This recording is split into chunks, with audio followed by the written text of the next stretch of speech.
Hello dear viewers, দেখেন আমাদের parapet ওয়ালের কাজ শুরু হয়ে গেছে। তাদের উপরে এই হলো আমাদের কাজের পরিস্থিতি।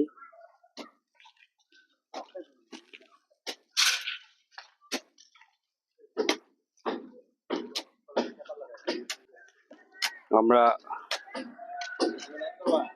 নিচে একটা ঢালাই দেওয়া হয়েছি, আরসিসি ঢালাই, যাতে পানি কখনো বাইরে লিকেজ না করতে পারে। যদি কখনো আপনার রেন ওয়াটার যে পাইপ আছে এটা যদি পানি না নিতে পারে, কোনো সময় ব্লক হয়ে যায়, তারপর যাতে পানিটা কখনো আউটে না দিতে পারে জমা হয়ে, এই জন্য আমরা এই ঢালাইটা দিতেছি।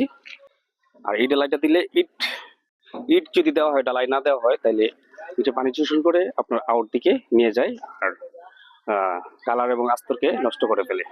তো ডিয়ার ভিউয়ার্স, এটা একমাত্র কারণ এই ঢালাইটা দেওয়ার জন্য আপনারা এটা ফলো করতে পারেন আপনারা যদি কেউ কাজ করে থাকেন। আর পাশাপাশি আমাদের যে বিল্ডিংটা আছে এটা আমরা 4 তলা ঢালাই দিয়ে দেবো। এটার কাজ প্রস্তুতি চলতেছে। এগুলো আমাদের কাজের পরিস্থিতি এটার। তো ডিয়ার ভিউয়ার্স, সবাই ভালো থাকবেন, সুস্থ থাকবেন, আমাদের জন্য দোয়া করবেন। আসসালামু আলাইকুম।